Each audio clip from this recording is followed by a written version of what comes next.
Hello everyone, so welcome back to the channel. I have the honor to hop on this unexpected live stream with Arny Trezzi. Hey everyone.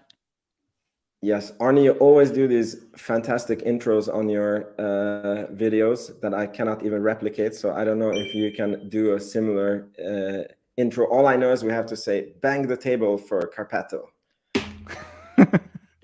That's the most important thing and the most important component for the success of Palantir, because if we don't bang the table all together, we can't sustain the company, and therefore we go nowhere. Exactly. Hello, Jürgen. By the way, Arny, do you see the comments that come in? Actually, no. Yes. It's okay, good. okay, yes. Okay, awesome. I mean, it's good. We can speak a little bit to wait for some people to join, and then we can get into the meat of the video. So how has your Easter been? Well, actually, quite quiet. I was craving for, honestly, for the Easter egg, because it was from Ferrero, and it was a dedicated Easter egg with chocolate, with nocciola, how it's called.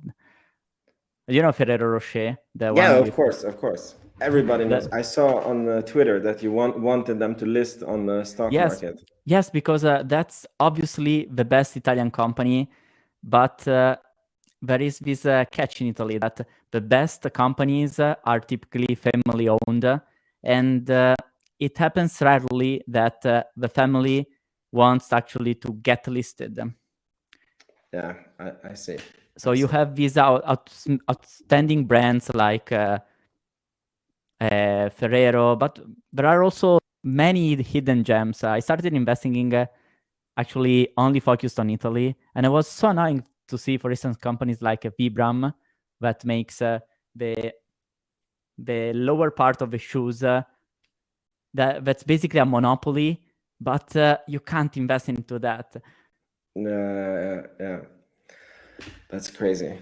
By the way, the chocolate is a surprisingly good business model. We were driving last summer back from Croatia with the family, and we were buying different Austrian and chocolates, and we were looking up the companies, like that made them, and many of the companies were over 100 years old and very profitable, and I mean, who else do you know that has been around for 100 years? It's only banks, right? And then for now yeah, for now it's only banks, exactly, until they collapse. Well, yes, and actually all these food brands tend to converge to some big conglomerates, and basically all you have is Lindt, Nestlé, Hershey, and Ferrero. Yeah, exactly. Cool. So we have a few people now on the channel, so we can maybe start the meat and bone of the video. And I actually wanted to hear your thoughts about Palantir's new AI platform. We spoke very little bit, and I'm guessing that you're bullish about this, but I don't know what you truly think and how bullish you are. When I saw the news, I immediately thought that this is crazy good for Palantir, and I'm super happy shareholder, and I feel like maybe we have struck gold. But then when I watched other YouTube channels like the Palantir Weekly and some other ones, it feels like people don't fully get what this means for Palantir. So I'm very, very curious about your viewpoint on this and what you think it will do for the stock price of Palantir. Look, for me, the announcement was both something unexpected and something I expected. And I'll tell you why. In terms of what I expected, I actually shared right last month as the AI thing started going up in terms of hype. And I was wondering, okay, Palantir is definitely set to benefit from this wave in terms of stock price, because when everybody wants AI, and we know that Palantir is not only AI, but is actually a leader in AI, more in particular in platforms, it's like, okay, finally you have a good catalyst that even if the growth right now is not outstanding, you have something that changes the narrative a little bit, can help sustain the price, and actually can also sustain the business, because when there is a major interest in a topic, actually, if you sell things related to that topic, obviously, you also have a business effect. But more than that, I was really curious, okay, but what actually is a Palantir with AI? Like, what they really want to achieve with that? Do they want to build a model? Because everybody now is hyped on ChatGPT, which is a model, a large language model. So why Palantir hasn't built a model? Or is Palantir going to build a model? Do they want that? So I started asking myself these kind of questions, and I wrote an article called Palantir. AI. I wanted to trick the algo, but it didn't work. And what the idea I shared is that right now we are basically facing a gold rush on this AI. And when there is a gold rush, you see everybody trying to find the gold. But who actually makes most of the gold is not the average person that goes searching for the gold, but those who sell the shovel. Tell me if I'm not spelling it right. Yeah, it's good. And Palantir typically has always stayed in that position, like they want to provide you the tools to make stuff. And I was intrigued by, okay, but is Palantir searching for gold, or is actually seeking to sell the shovel? And that's what I realized. I searched for some documentations. I paid much attention on the little details that Palantir left on the comments, on the videos, and also, in particular, I found this article from AWS explaining how the partnership worked with Palantir. And basically, the partnership was related to the fact that when you want to deploy AI models, there are so many problems that make the implementation of the operationalization of these models basically almost always fail. 85% of the time you try to deploy a model into your operations, they fail. Why they fail? Because basically the model doesn't really capture a real stream data, so that basically when you try to apply the model to your dynamics, that model fails, because maybe meantime your dynamics actually change. So Palantir with the ontology actually tries to deliver this representation of the company that automatically fits with the reality, so that when you run a model, an AI model, that model actually works. And here you can see, hey, but if they help training the algorithm, the models, it means that they're not focused on selling the model, but on selling you the box to contain that beast that wants to go and do stuff. So Exactly. when I saw this press release, I thought, okay, I didn't expect they would release a dedicated platform now, especially on the Friday of of Easter. And but it was like, okay, I was expecting that this is the direction. Actually, that confirmed the direction I thought Palantir is seeking to get. What about you?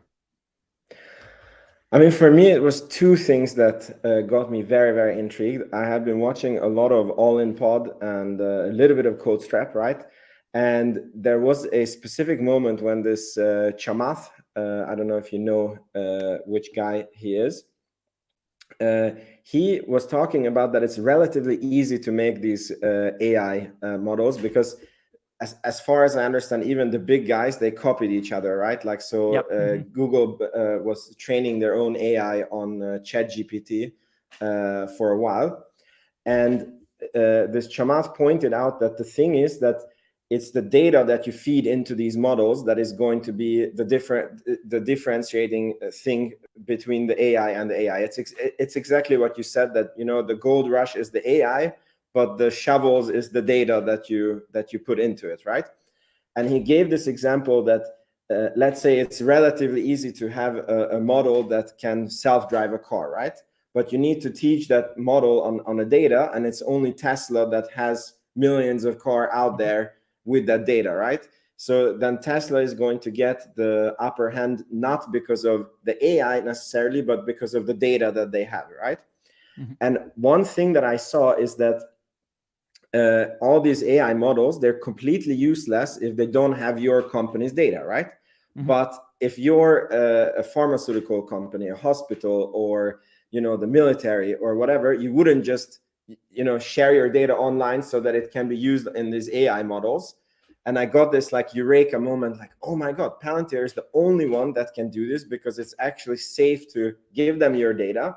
And then suddenly these language, or like these models, they start working within your company, right? So it starts working not on a general thing that you ask, you know, the Palantir AI, like, I don't know, like, tell me how many days is there until Christmas, but you can ask, I mean, exactly what Carp said there, you know, that we're getting attacked here. Please tell me what is the closest unit there that has enough javelins to mount an attack, and please tell me which of the enemy tanks is the most vulnerable, you know? And so the one thing was that this, oh my God, it's only Palantir that can do this for the big companies. And I felt that this is super, super bullish, right? And then the second one that was like another oh my God for me is that, as far as I understand, I've never used Palantir Foundry myself. This is something that I so wish that I could do, right? If there was a way to experience this. But as far as I understand, you do need quite a bit of training on Palantir, right? And this data, for example, this question that Carp said, like, you know, we're being attacked here. Tell me what is the closest units, and do they have enough javelins? Like, this data has always been there in Foundry, but you need it to be like a really power user to be able to get the data out of it, right? So let's say if there is like in a huge company, let's say Pfizer, I don't know, 60,000 employees, I'm just throwing numbers. Let's say 3,000 is using Palantir, and only like the 100 top trained could get this data out of the system that knew enough programming. But now, like, because you add this AI model on top of it, like, anybody can ask these questions, right? So imagine that you can go into a hospital, and then you have a patient on the bed, and then the doctor can say, like, give me a summary on how this patient is doing, right? And then the AI can say, like, no, F you don't have permission for this data. You're the receptionist. Or, you know, the AI can say, okay, you're the doctor. I've been monitoring this patient. The fever is going down. You know, the medicine is working. Go handle other patients, right? And suddenly this doctor doesn't need to be like a programmer to get this data out.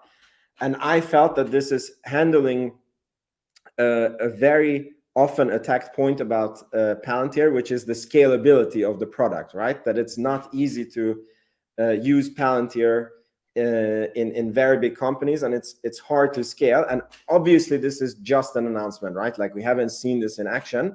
But I started seeing, like, oh my God, this, like, once you set up Palantir, this could actually become very, very scalable in a company, because suddenly everybody has an easy time to use the AI and get a huge productivity increase.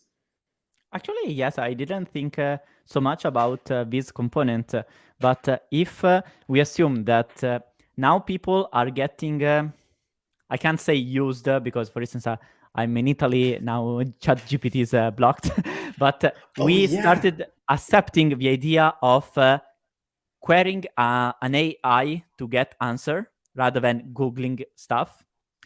That means that the more people get used to this stuff, the more prone they could actually be to do the same also in a company. So if you can create that good infrastructure so that you can actually ask a database, like a dynamic database, these tough questions, and as you say, regardless of your title, that becomes really powerful because you superpower also the the little employee that has no technical skills. Because as you said, when like the information is there, but you don't know often how to get that information.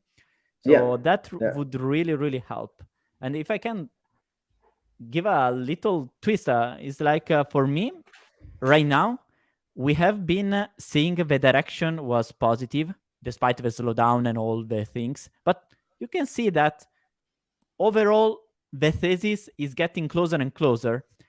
Right now, with also this AI topic that unlocks also the opportunity to actually sell this stuff. Because remember, last year we had the problem of, okay, Palantir, if it is so good, why they don't grow so much? And the reality was, okay, if you try to sell something to a person that doesn't fully understand that they need that solution, they don't buy it. Simple as it is. You need or a major crash or major shock that makes you understand, okay, our systems that we thought were working well, actually they don't work. So Navy SEALs, Palantir SEALs, please help us. Second way, actually, Palantir can actually sell well is when you have a major wave of interest on exactly the thing they sell. Right now, everybody is focused on, we want ChatGPT somehow in our business. 2 years ago, when there was the blockchain hype, everybody was entitled to talk about blockchain, how they incorporate blockchain somehow in their business. Where's this blockchain? But this thing, as also the Palantir Weekly guys said, this thing is real, and companies are seeing a true potential in this. They want to implement it. Okay, I want to implement. How do I do that? How can I actually deploy a model that is powerful, yet at the same time prevents me from exposing the company to some big risk? I don't know if you saw it. I read a tweet about Samsung that basically let its employees working on ChatGPT, and they basically loaded the ChatGPT with sensitive information. That's exactly why you need the Palantir, because you need the full power of the algorithm, the model, but at the same time, you need two things. First, control the access related to the information for each person, and you want to be secure that everything that the model does is actually in line with ethics, compliance, regulation. So it's not easy, and it seems that Palantir has been the only one not thinking so much about what happens next, but what happens once the next step happens. Yeah, and all the I will say all the shit that Karp has been getting for being a philosopher and not a programmer, and talking about ethics and morals on the earnings calls. I really feel that this really comes to fruition now, because which other AI company do you know where you can safely give your data if you're a big company, and you will have transparency, granular control? You can follow who accessed what data, why. That that thought about these rules, that maybe even if the AI could, maybe it shouldn't make every decision. I mean, for example, if you're, for example, in this hospital example that I said, Karp is very clear that if there's like a life or death decision, like it should be made by a human, right? So let's say that you have two patients and one has a flu, and then the AI can say like, yeah, this looks like a flu. He should take, like this vitamin and this penicillin, and the doctor can just, without thinking, or even like you don't involve a doctor, right? Like a nurse can come and just administer the thing. but then you have like another patient who is in a life-threatening condition, and then the AI can say like, look, based on this, like the patient needs this and this and this, but then, you know, like the AI would flag it that this is like a life critical decision, and the doctor has to review the data, you know.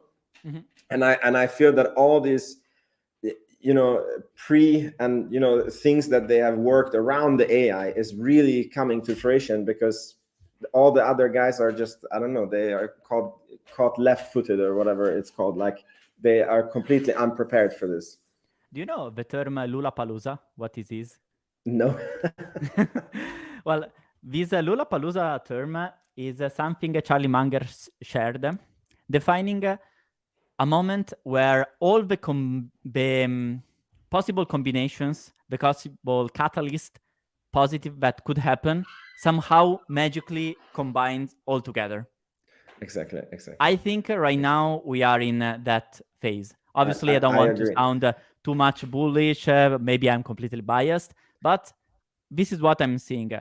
In my experience in these 2 years with Palantir, I was initially, I capture, okay, this thing has some strength that is not fully perceived.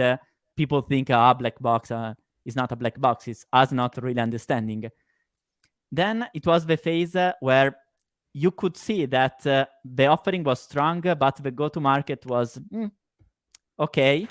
Then we have the phase where, hey, a war is happening, supply chain shocks happening. This is a perfect match for Palantir offering. And then we start moving the focus on the execution, and the execution was getting better and better. Now, the execution is actually much stronger, both in terms of sales, and we can clearly see that. We see the management that is confident. Karp, Shyam, when they talk, they are confident, they are very sellable right now, despite being them. At the same time, the macro conditions perfectly match what they have been preparing for 20 years. And now they have the strength with already many clients, and the platform is actually quite fast to deploy. Because imagine if this AI wave happened when they were still very consultancy. They would have lost completely the train. While right now, they are actually fast to get a new client. Oh, yes, consultancy, yes, but it is normal, but it takes around 1 year to deal with a multi-billion-dollar company. That's absolutely normal. Yeah. You know this saying, luck is when opportunity meets preparation, you know? And I feel that Palantir has been preparing, and they're super prepared. And suddenly, like now they got this opportunity, and exactly as you said, what was it? Lollapalooza? Lollapalooza. So it's you know, exactly what they have been preparing for is happening. So now another question. What do you think is going to happen with the stock when the market opens? Because if it was like, if everybody would understand it like I'm understanding this situation, I think the stock would be up like, I don't know, 20-30%, like the next time it opens. But I have a feeling that the market is not even going to notice. Like we're going to have like this, you know, like 2 cents up or 2 cents down. Yeah. Which I think is fantastic, because I saw, for example, on my video, these comments that, yeah, but this is just announcement, and you know, this platform is not out yet. We don't know how they're going to monetize it. And this is all true, right? But whenever somebody brings this up, I'm like, okay, but does Palantir have a track record of, you know, delivering products to the market and being able to monetize it, right? And I'm like, yes, they have a product on it, you know. And then is it a Nicola? Exactly. Do they like roll the software down the mountain and then you know, the C3 AI, like they just change is this an effing PowerPoint, or there is a substance that actually this work? I mean, that's a completely legitimate question. Exactly. You know, they have like a Palantir website, and then just links to ChatGPT. So, you know, like whatever you write in, like it just forwards the query to ChatGPT, and then you could almost build a company like that right now. Well, I think there will be some enthusiasm, but not as much as we think, because the reality is that in order to appreciate exactly what Palantir is doing right now, I think you need too many priors. Yeah. So it can take a little bit, but I'm fine. What's important to me is that Palantir is starting to being recognized as an AI company. Remember, last year, it was still not considered a SaaS company despite having 80% gross margin. On Twitter, still some SaaS experts tell, oh, yes, but this is basically a consultancy company. And say, okay. Yeah. But look, for me, these are the opportunities in the stock market, right? Like this is when you, I think you would call it an asymmetry, you know, when the market doesn't understand something. And then for me, I don't know if I tweeted or said in my video that I would be very happy if Palantir continues like 1 or 2 more years of being at this $8 price and, you know, developing these new products. And, you know, if they don't fall more in their growth, so if they keep around this 20% growth and yeah, I would be very, very happy, and I would be loading up on Palantir hand over fist, because, you know, I feel that, for example, you know, like Tesla, I think is a company where a lot of people agree that it's a good company. Still not everybody, but a lot of people that you talk to, they agree that in a few years it will be worth more money than it is today. And for me, when you have a lot of agreement on something, it takes out a lot of the upside, right? Yep. And then, for example, you take Microsoft, where almost everybody says like, yeah, this is as good as cash, and, you know, it will just go up in the future, and that almost takes out all the upside, you know, so you almost make like 2-3% per year. So for me, like, the best time to really load up on something is when the market doesn't get it. It's only like a few investors who, you know, who really do the research like you, and we are lucky that we can listen to your Palantir bullets and your podcasts. And by the way, I don't have a link for you, but I have a link for your channel in the description box below. So the people who watch it, they can go to your channel and then subscribe to your Palantir Bullets Substack. Super valuable. Thank you so much. Look, I'm absolutely aligned with you, apart from one thing, because opportunistically, I've been positioned very heavily for a year now. So right now, I wouldn't add more unless a crazy price drop, let's say 5, something like that. So yeah, but my loading page... But you see, this news for me is almost like a price drop, you know, because it, like, this news makes the upside better. And then if the price stays at $8, like, it makes this asymmetry bigger for me, you Absolutely. know, like, yeah. No, but that's very important. I mean, obviously we are happy when we see the green, whatever. But Yeah, what's really important is that the company keeps compounding value. And for instance, on the one side, we see C3 AI with the stock going crazy high. But in terms of business, they are just dropping effing PowerPoints, press releases, like C3 generative AI for resilience. It's like, it's already... How does it make sense that this company goes up in stock price and not Palantir, when Palantir is the leader in AI? Because Wall Street sees it like, okay, the ticker is something easy, all Wall Street sees, and the guy, the CEO, is actually a quite good seller in throwing buzzwords, keep all over every time. Palantir has this sentiment with Wall Street that is not really positive, so people are not really interested in actually trying to understand. Palantir is 100 times more complex than C3 AI, despite they pursue the same, how can I say, the same big vision. But the reality is that if you studied a little bit, you see that there is a very deep difference in depth, in terms of products, in terms of reasoning behind the product. And as Johnny wrote in the comment, Wall Street is full of Jim Cramers, and exactly. Analysts are too loaded of things they can't really spend that much time we are spending. By the way, talking about Jim Cramer, did you see that he said that Palantir is not a real company? That's not a real company. It's a bunch of press releases. Yes.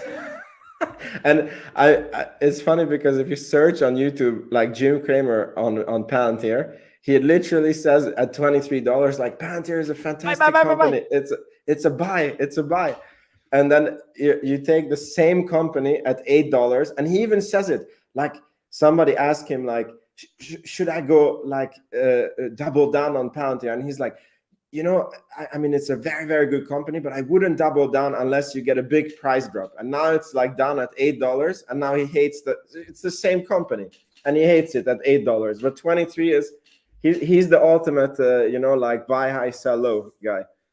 Yeah, but don't think that the institutional investors think very differently, because imagine when people want to take a position and then that position dropped, like Palantir did, it is actually very difficult for the committee you need to convince to take that investment to actually double down on something that dropped, because it's like saying, oh yes, do that, and then I mean, you lose like unless you are in a small team, you have like a value framework. Or this Ron Barron, where you. Yeah, I mean, that's an hedge fund, but people like him are actually very, very few. The average fund manager just wants to preserve its job, and you'd better have a position that Wall Street kind of agrees with you, because it is a nice sell to the committee and a nice backup in terms of that doesn't working, because you say, oh yes, but the analysts were positive. If the analyst didn't see these problems, I mean, how could I know? Something like that. Yeah. But by the way, it's so funny that once you understand how analysts work, for example, this press release that came out. So because they didn't give any numbers and they didn't give anything, like the analysts can't put that into their Excel tables, and then it doesn't change anything for Wall Street, right? And I think that this is where we as what do you call us? Like we as small investors. Exactly. So we as small investors have a super big edge, because I mean, you can clearly see that, okay, this is not shown in the numbers yet, but it is going to show in the numbers. So you can like front run Wall Street before they come in. Low battery. Oh my That's absolutely true. And I agree we have an advantage, and this happened just the same day or the day before. Microsoft press release, Microsoft extends the partnership with Palantir to serve the cloud public sector. So basically, Microsoft is very involved right now with the public sector to provide the cloud infrastructure, and the partnership with Palantir just extended.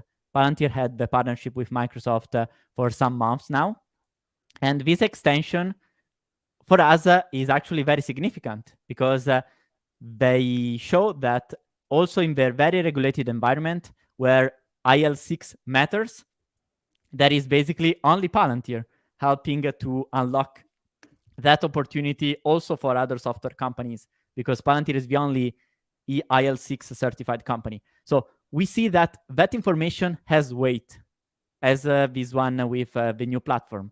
But there was the comment from William Blair, analyst, saying, oh, I mean, that's basically the press release that happened. Like Palantir already has a partnership with Microsoft. Yes, but this is a signal that things are expanding, and this IL6 certification that Palantir can give also to other companies with FedRAMP by making also them IL6 until they run on Palantir. This is a supercharger for the public sector. Wow, I never thought about it like that, actually, but it's so true. True. Think this way. Do you remember the JD contract, the famous JD contract? Yeah. Okay, then that was abolished because basically the JD contract was a single provider, a single cloud provider, and they had to do the new version of this JD. which was in terms of $1 billion, it was around 10 billion, 15 billion, but doesn't really matter right now.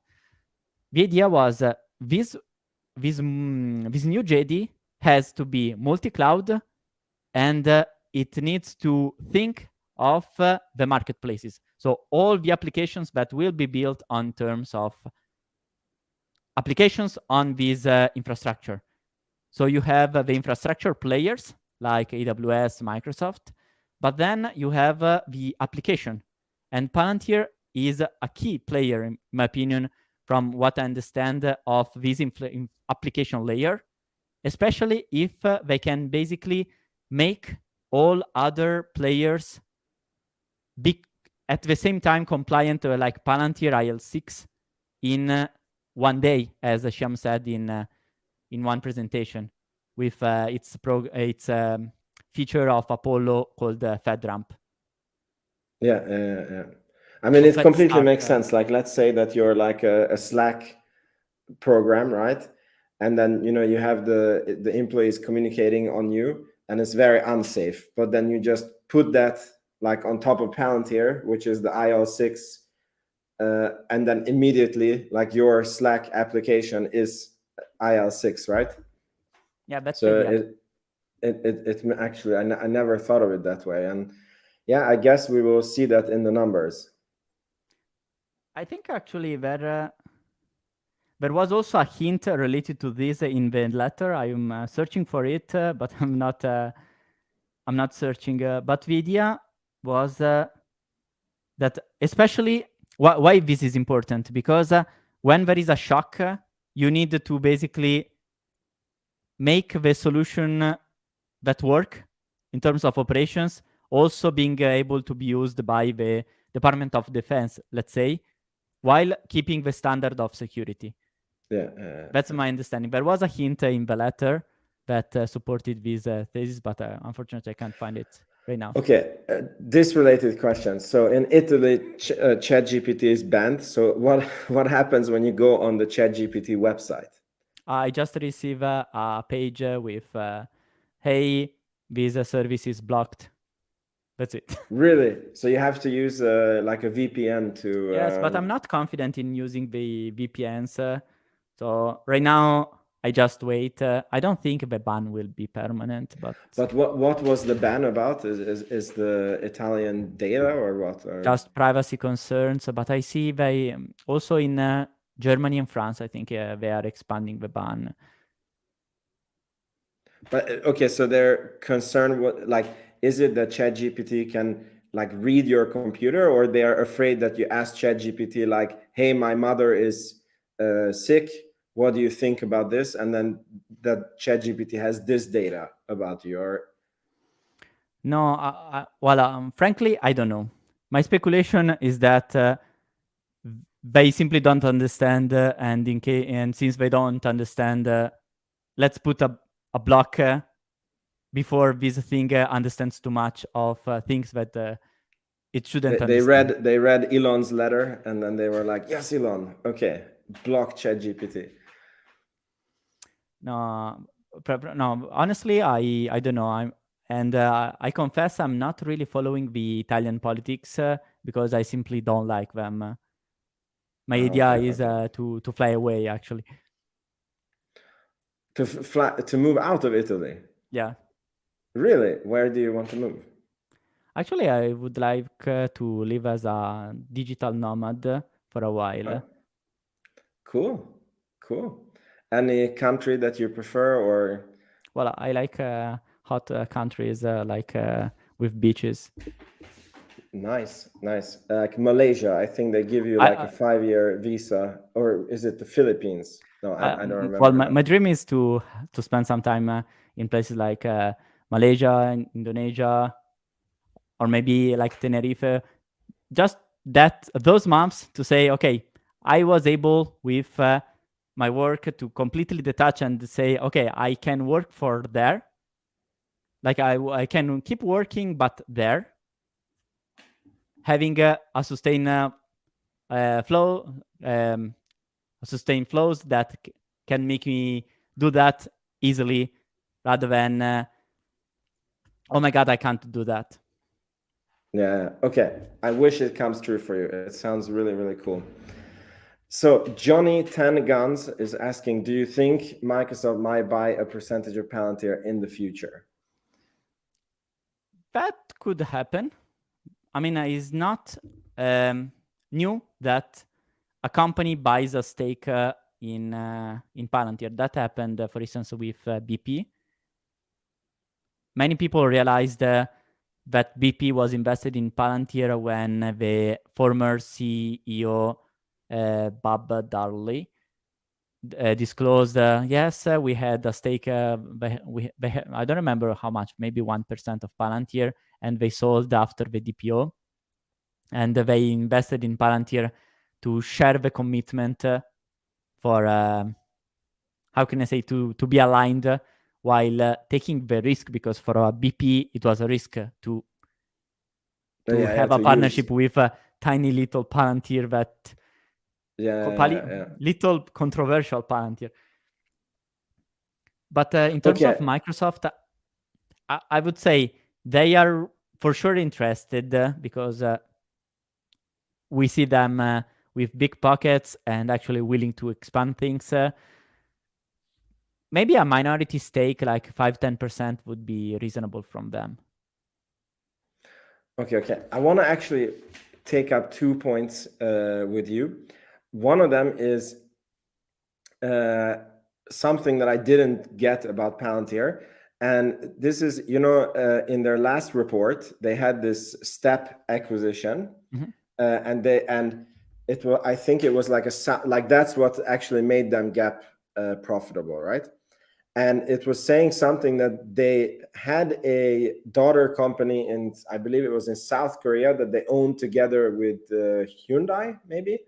And then they fully acquired that company. And what I wanted to ask you is, why does it make sense for Palantir to open daughter companies? This I understand, because if you're under a jurisdiction, you should have a company. But why have Hyundai be part owner, or why have like other companies be part owner in this daughter company?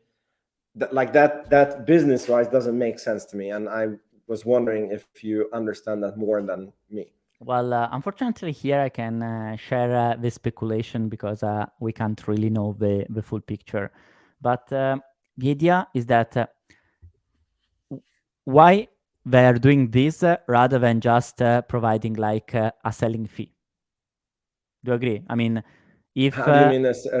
Like, do you mean that if Hyundai recommends them to other South Koreans? I mean, that's the question, because let's say the two of us are like Palantir and Hyundai. You want to, like, you are Palantir and you want to come to Korea. That is my place.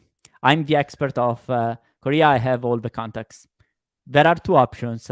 One option is I come with you, I bring you to my clients, and I get a percentage. Another way could be, let's build a company together. This way, if I help you grow here, I don't get the fees directly, a percentage of fee directly. I get an ownership of a company that becomes much more valuable the more I can bring you more clients, right? If I bring you to my best 10 clients, they all love your product, the company we built together becomes much more valuable. Our interests are very aligned. We want this little beast to grow up well. If we come up with just a fee arrangement, I'm incentivized you to bring you also dirty customers, because I'm interested in just getting the fee. And I'm not really interested in building a long-term relationship with you. And there are also some aspects related to the competition.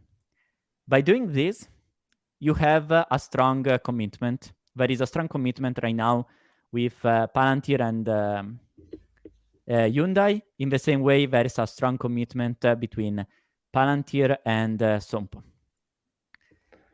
what also this commitment implies is something similar to what happened with Airbus and Palantir. When they make this sort of big partnership, basically Palantir takes the commitment of not going against that partner in terms of providing the solutions to the competitors. In the 10K, there is this thin line saying these kind of partnerships can prevent the selling to other companies due to these agreements. Meaning that if Palantir develops the solutions with Hyundai, Palantir can't really go and sell immediately all these platforms that they develop with Hyundai to the competitors. They basically want Hyundai to become the seller of the solutions. Yeah, but then exactly. And then basically Hyundai can also like push it down on their own supply chain and all the companies that they're working with, because they're like super incentivized because the money is coming in. Yeah. Okay. And they want and then why do you think it, like in this Q4, that it happened that I don't know if it was Hyundai, but that they gave back this partnership, because basically that's what put them get profitable, is that somehow they have this daughter company that they partially owned, and then something happened, and then they ended up owning 100% of that daughter company, and then they could like write it up in their bookkeeping, and it was like a 40 million increase in value. Look, this operation was quite complex, and I'm not really used to these kind of operations. Okay, yeah. But what I understood is that when you have a controlling stake into a company like this, that basically has a relatively little impact, you need to record it in your income statement. And periodically, when there is a huge variation in value, you need to record that. Right now, you had a moment at the end of the year where it means the value that was recognized of this joint venture increased, and the recognition was triggered also by the fact that there was a little change in ownership. My first reading about this was that Palantir basically sold to Sompo. But the reality is that the percentages are still the same, but there was a change in ownership, in control. Like rather than being from Palantir, it goes to Sompo or vice versa. And since you had an extraordinary operation, you had to record the accounting value of that stuff. And since the partnership with Sompo delivered good results, there was a recognition of increasing value of that stuff. It's all on paper, but it is there. The fact they did it in Q4 could be simply due because they made this change. And from my understanding, the change was triggered by a contract they had with Sompo. In a video, they said that basically they set some milestones with Palantir to be achieved in 2022. This was an old video. So, and do you remember that during FoundryCon, there was the press release of Sompo expanding? My understanding is that Palantir had a contract with Sompo for many years that had some milestones. Milestones being triggered in 2022. And basically, this is what happened. 2022 happened, the milestones were achieved, that triggered the expansion of the contract, and probably related to this, also the change in ownership of this joint venture. Okay. It makes perfect sense now. Cool. Now then, the second question is, I watch another podcast that is not the Palantir Weekly. It's this late night Kabel with Amit and all these other guys, and I actually really like the podcast. But some of the guys there, they're a little bit of idiots when it comes to Palantir, and they keep saying this one point that I want to get your thoughts on, is that LX Corp is not there to create shareholder value, and that the employees are the biggest shareholders, and then they don't care about the share price. And I feel that this statement somehow, like, if it was true, it somehow cancels each other out, because if your employees, like if Alex Corps only cares about the employees and they're the biggest shareholders, then the best way to serve them would be to increase the stock price, right? So I wanted to get your take on this, what you think about this, because they are under the understanding that even if the employees get the stock-based compensation, that they somehow don't give an F about what the stock is worth. When they get it, they just sell the stock so that they can get money. But in my understanding, it's like if you get a stock-based compensation, it has a strike price, and if the stock is lower than that price, then you're somehow losing money, right? So it's very bad for you as an employee, or it takes away the niceness of the stock-based compensation if the stock price doesn't continue to go up. Well, these topics are not so easy to depict because, as you said, there are many things that change when you change the conditions. So it's not a linear answer. I would say there are multiple layers. Does Carp care of the company or only the employee? Because if you care really of the company, necessarily you need to care also of the employees, because it's not an asset-heavy company where even if the employees are not super happy, if you are efficient in the production, the company can keep running because you create the product, you sell the product. Who cares of the employees? Here, literally, without the employees, you don't go further, both in terms of keeping the systems updated and getting new clients. So by investing in the company, being confident in the company, necessarily you need to be very confident in the employees. And Palantir Assets is definitely employees, especially because they select them so carefully. Like getting into Palantir is crazy difficult, even more difficult maybe than getting into Google and so like, especially in the defense part. So they must be preserved. Then it is true that if you are an employee and you are paid so much in stock-based compensation, even if the stock price doesn't rise, at the end of the day, you still get good money. But if you are an employee and you receive a stock-based compensation of 100, if that stock-based compensation then becomes valued 30, you are not happy. Definitely not happy. But it is because you are not happy that this system of having a stock-based compensation actually works. Because if you work for having something and then that rather than increasing in value, decreases in value, while you know that you are doing the right thing, that triggers you the more. So it is annoying. It is true that you are incentivized maybe to just keep things running because you keep collecting shares because you are paid well. But at the same time, you are not fully incentivized to do that because since you are receiving a lot of shares, you want those shares to actually increase in value. Exactly. And that's actually what Peter Thiel said. Like, you don't want to have mercenaries. The investment bank, consultancy, these environments are full of mercenaries where people go work 1 year there, 2 years there, get promoted, end up keep moving around.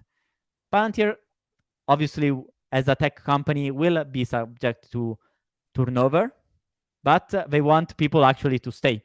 And in order to stay and be commitment, the compensation form that works well is having equity, because with equity, you are incentivized to actually build value.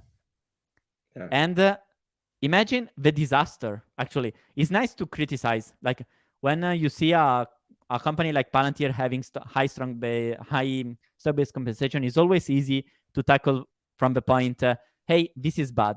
But let's make the inverse reasoning. what if Palantir, up to now, had to pay in cash rather than paying the employees in stock-based compensation? While you still needed those talents, you definitely need those talents. You can't build systems like that with Arny. You need a top engineer. Yeah. And to attract that employee, that tier 1 employee, to keep it there, make him work well. And as far as I understand, these employees also prefer to have something in stock-based compensation because they want to be in on the upside also. So let's say that if you would take away, let's say that the average compensation for a Palantir employee is $300,000, but it's $150,000 cash and $150,000 stock-based compensation.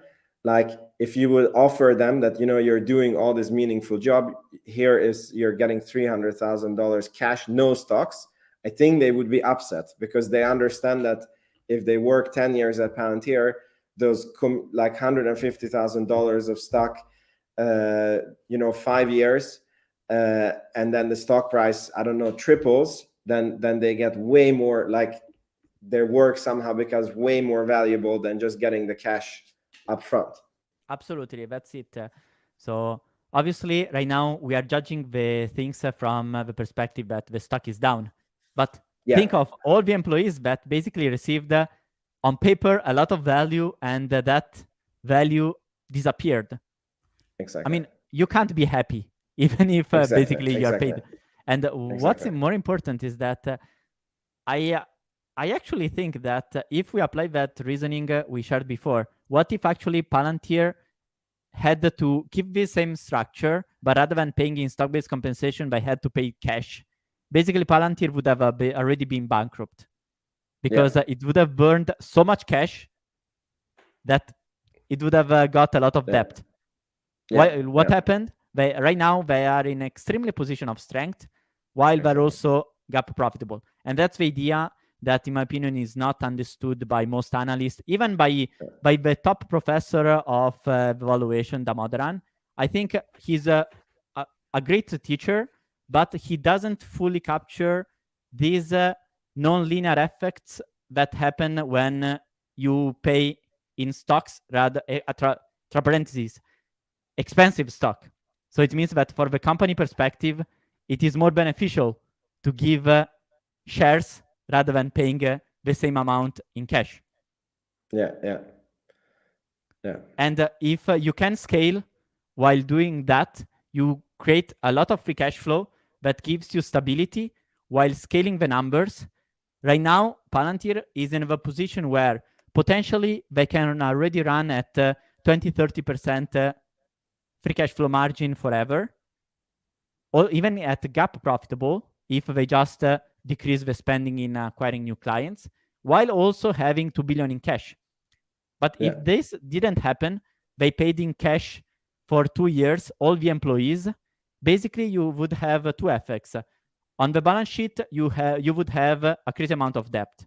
Having debt means no flexibility. And here is where the reasoning that stock-based compensation should be detracted from free cash flow is wrong, in my opinion. Because even if the impact is there of stock-based compensation, the fact that you don't scale with more debt means that you gain flexibility. And having flexibility for a tech company is everything. Because as a tech company, if you want to spend 1 billion to scale in marketing, potentially you can do that. But if you have debt, you can do that. And the second effect is there's a self-selection of employees that truly matter of the company. Because if you're paid in cash, you can leave a company no matter what. You are paid in cash, who cares? Even if you make disasters, you work 1 year, you make disasters, and you leave, you're paid in cash, you're fine. If you're paid heavily in stock-based compensation, you can't do that because that would damage yourself. Yeah. By the way, do you know, because I think the average compensation of a Palantir employee is $300,000. I think I read it somewhere. Maybe it was in one of your bullets. And the average, like the big average is around 200K. Okay. And do you know how much of that is cash and how much is stock-based compensation? I would say no, that's the only the stock-based compensation. Okay, 200 okay. in stock-based compensation. Yeah. And So related to the real salaries, let's broadly speaking, it must be a factor of 1x, something like that. Like I like expect to be 200,000. yeah, I think it is like 100, 200 on average, plus the Yeah. stock-based compensation. So they get about 400,000 a year. That's a pretty nice salary. That's a Army, very big salary. we should go and And work for Palantir. We should be well, we should do like code straps and be hired by some indirect Palantir company. maybe one day. Exactly. But you see, that's the risk. I mean, the big risk for Palantir is hiring these people for big salaries and actually, A, them not being good, B, them not being committed, and basically them leaving.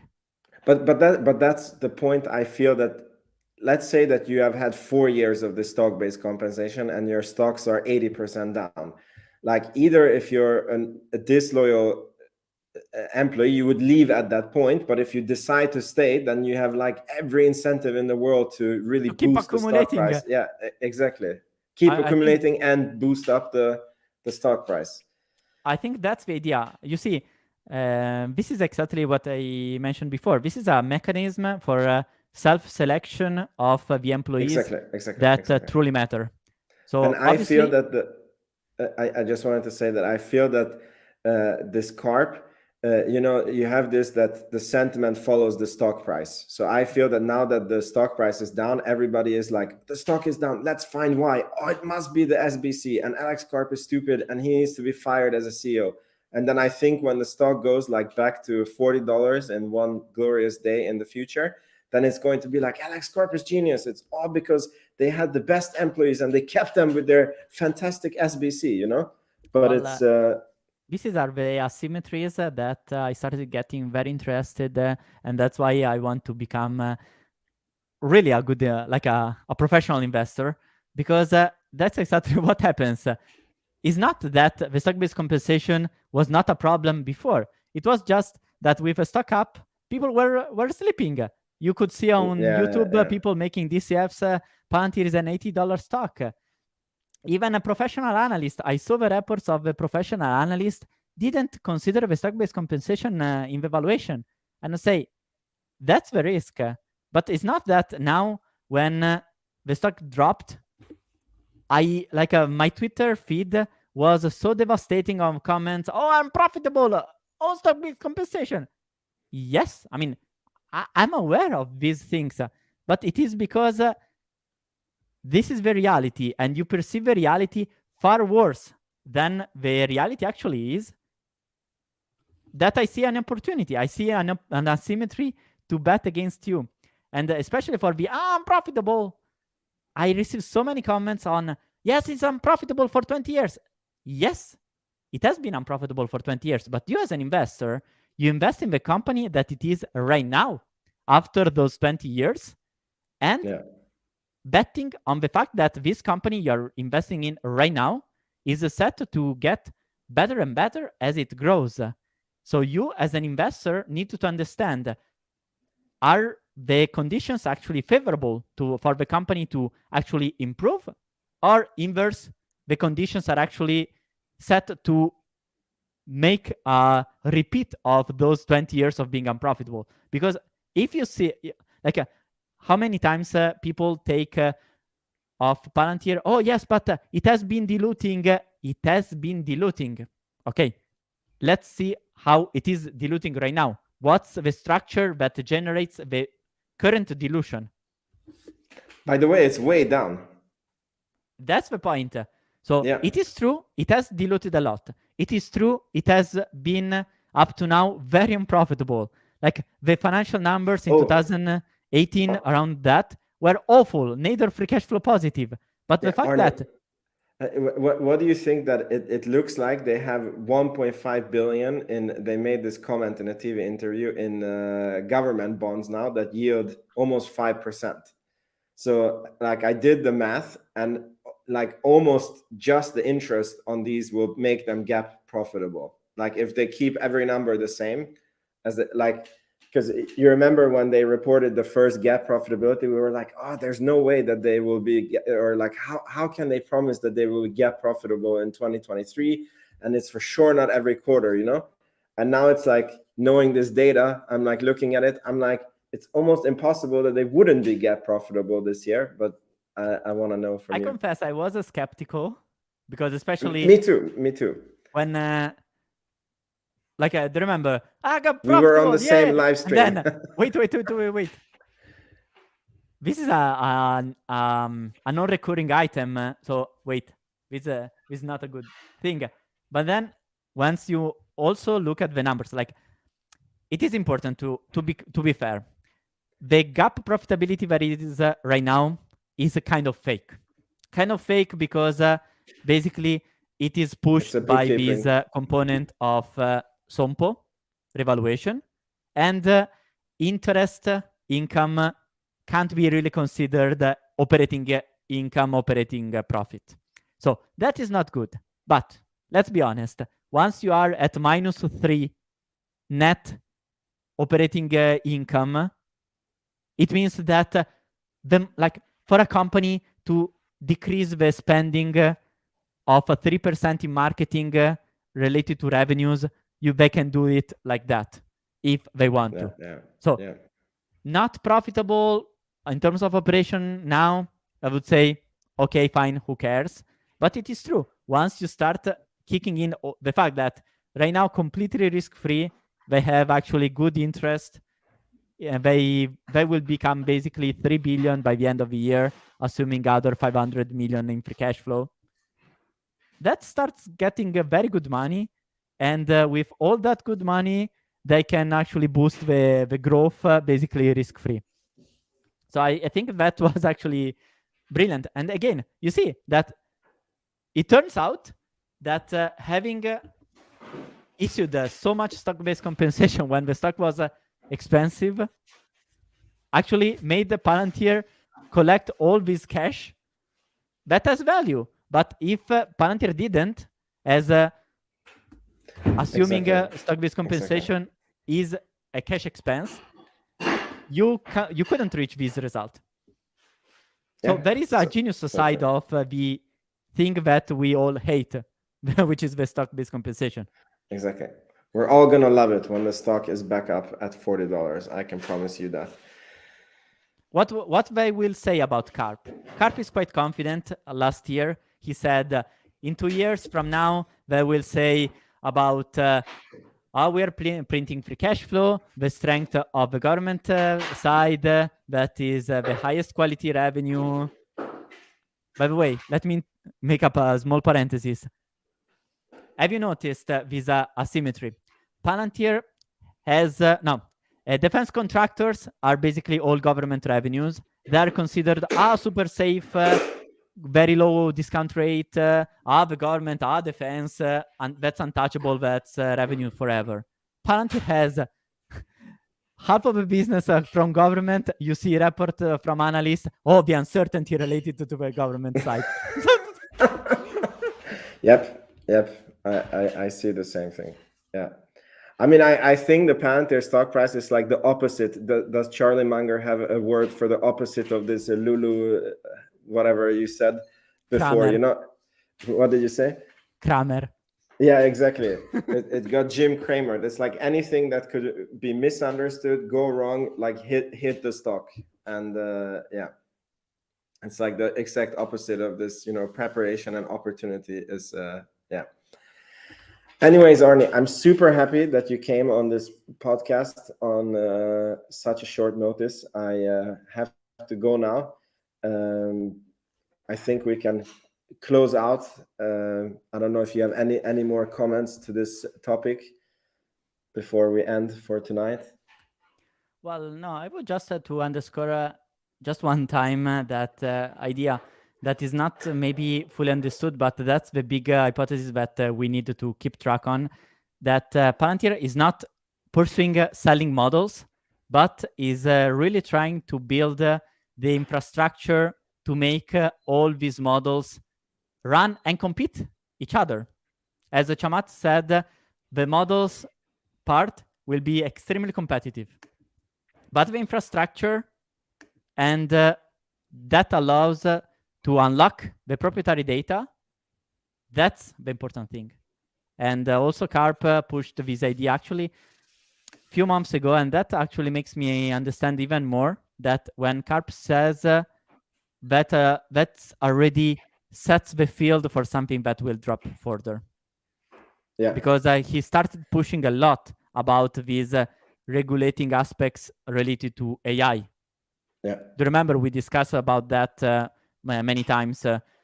That yes, you want those results, but you need those results to be in line with regulation, compliance, and so on. But to do that, you need a specialized software that is very hard to build. And hopefully we are in front of definitely the Lollapalooza now. Lollapalooza. I need to learn this word. I like it. Next video. Lollapalooza. The Lollapalooza. Exactly.